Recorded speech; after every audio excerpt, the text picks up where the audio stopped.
شروع اللہ کا نام لے کر جو بڑا مہربان نہایت رحم والا ہے۔ جو چیزیں آسمانوں میں ہیں اور جو چیزیں زمین میں ہیں سب اللہ کی تسبیح کرتی ہیں، اور وہ غالب ہے، حکمت والا ہے۔ وہی تو ہے جس نے کفار اہل کتاب کو پہلی لشکر کشی پر ہی ان کے گھروں سے نکال دیا۔ مسلمانوں، تمہارے خیال میں بھی نہ تھا کہ وہ نکل جائیں گے، اور وہ لوگ یہ سمجھے ہوئے تھے کہ ان کے قلعے ان کو اللہ کے عذاب سے بچا لیں گے، مگر اللہ نے ان کو وہاں سے آ لیا جہاں سے ان کو گمان بھی نہ تھا، اور اس نے ان کے دلوں میں دہشت ڈال دی کہ اپنے گھروں کو خود اپنے ہاتھوں اور مومنوں کے ہاتھوں سے اجاڑنے لگے۔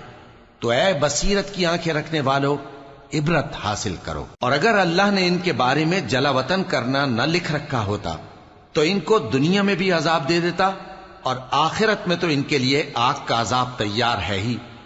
یہ اس لیے کہ انہوں نے اللہ اور اس کے رسول صلی اللہ علیہ وآلہ وسلم کی مخالفت کی، اور جو شخص اللہ کی مخالفت کرے تو اللہ اسے سخت عذاب دینے والا ہے۔ مومنوں، کھجور کے جو درخت تم نے کاٹ ڈالے یا ان کو ان کی جڑوں پر کھڑا رہنے دیا، سو یہ اللہ کے حکم سے تھا، اور اس سے مقصود یہ تھا کہ وہ نافرمانوں کو رسوا کرے۔ اور اے مسلمانوں، جو مال اللہ نے اپنے پیغمبر کو ان لوگوں سے جنگ کے بغیر دلوایا ہے اس میں تمہارا کچھ حق نہیں، کیونکہ اس کے لیے نہ تم نے گھوڑے دوڑائے نہ اونٹ، لیکن اللہ اپنے پیغمبروں کو جن پر چاہتا ہے غالب کر دیتا ہے، اور اللہ ہر چیز پر قادر ہے۔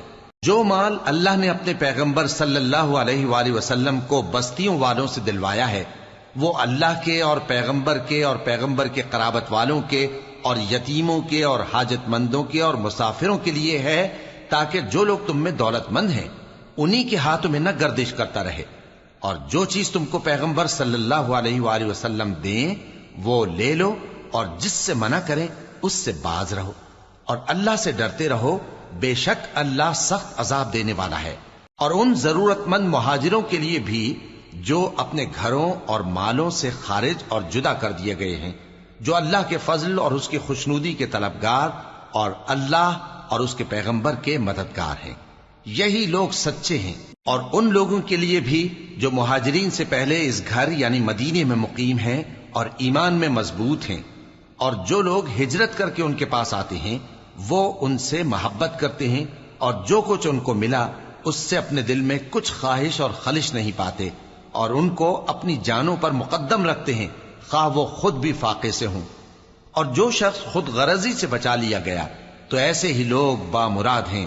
اور ان کے لیے بھی جو ان مہاجرین کے بعد آئے اور دعا کرتے ہیں کہ اے پروردگار ہمارے اور ہمارے بھائیوں کے جو ہم سے پہلے ایمان لائے ہیں گناہ معاف فرما، اور مومنوں کی طرف سے ہمارے دل میں کینہ و حسد نہ پیدا ہونے دے، اے ہمارے پروردگار تو بڑا شفقت کرنے والا ہے، مہربان ہے۔ کیا تم نے ان منافقوں کو نہیں دیکھا جو اپنے کافر بھائیوں سے جو اہل کتاب ہیں کہا کرتے ہیں کہ اگر تم جلا وطن کیے گئے تو ہم بھی تمہارے ساتھ نکل چلیں گے اور تمہارے بارے میں کبھی کسی کا کہا نہ مانیں گے، اور اگر تم سے جنگ ہوئی تو تمہاری ہی مدد کریں گے، مگر اللہ ظاہر کیے دیتا ہے کہ یہ جھوٹے ہیں۔ اگر وہ نکالے گئے تو یہ ان کے ساتھ نہیں نکلیں گے، اور اگر ان سے جنگ ہوئی تو یہ ان کی مدد نہیں کریں گے، اور اگر مدد کریں گے بھی تو پیٹ پھیر کر بھاگ جائیں گے، پھر ان کو کہیں سے بھی مدد نہ ملے گی۔ مسلمانوں، تمہاری ہیبت ان لوگوں کے دلوں میں اللہ سے بھی بڑھ کر ہے، یہ اس لیے کہ یہ سمجھ نہیں رکھتے۔ یہ سب جمع ہو کر بھی تم سے نہیں لڑ سکیں گے مگر بستیوں کے قلعوں میں پناہ لے کر یا دیواروں کی اوٹ سے۔ ان کے آپس میں بھی بڑی لڑائی رہتی ہے، تم خیال کرتے ہو کہ یہ اکٹھے ہیں، حالانکہ ان کے دل پھٹے ہوئے ہیں۔ یہ اس لیے کہ یہ بے عقل لوگ ہیں۔ ان کا حال ان لوگوں کا سا ہے جو ان سے کچھ ہی پیشتر اپنے کرتوت کی سزا کا مزہ چکھ چکے ہیں، اور ان کے لیے دکھ دینے والا عذاب تیار ہے۔ منافقوں کی مثال شیطان کی سی ہے کہ انسان سے کہتا رہا کہ کافر ہو جا، پھر جب وہ کافر ہو گیا تو کہنے لگا کہ مجھے تجھ سے کچھ سروکار نہیں، مجھ کو تو اللہ رب العالمین سے ڈر لگتا ہے۔ تو دونوں کا انجام یہ ہوا کہ دونوں دوزخ میں جائیں گے، ہمیشہ اس میں رہیں گے، اور بے انصافوں کی یہی سزا ہے۔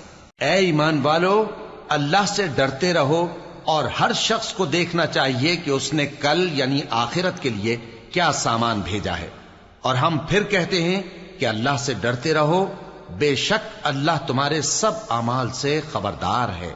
اور ان لوگوں جیسے نہ ہو جانا جنہوں نے اللہ کو بھلا دیا تو اللہ نے انہیں ایسا کر دیا کہ وہ خود اپنے آپ کو بھول گئے۔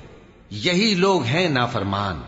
اہل دوزخ اور اہل بہشت برابر نہیں، اہل بہشت ہی کامیابی حاصل کرنے والے ہیں۔ اگر ہم یہ قرآن کسی پہاڑ پر نازل کرتے تو تم اس کو دیکھتے کہ اللہ کے خوف سے دبا اور پھٹا جاتا ہے۔ اور یہ مثالیں ہم لوگوں کے لیے بیان کرتے ہیں تاکہ وہ غور کریں۔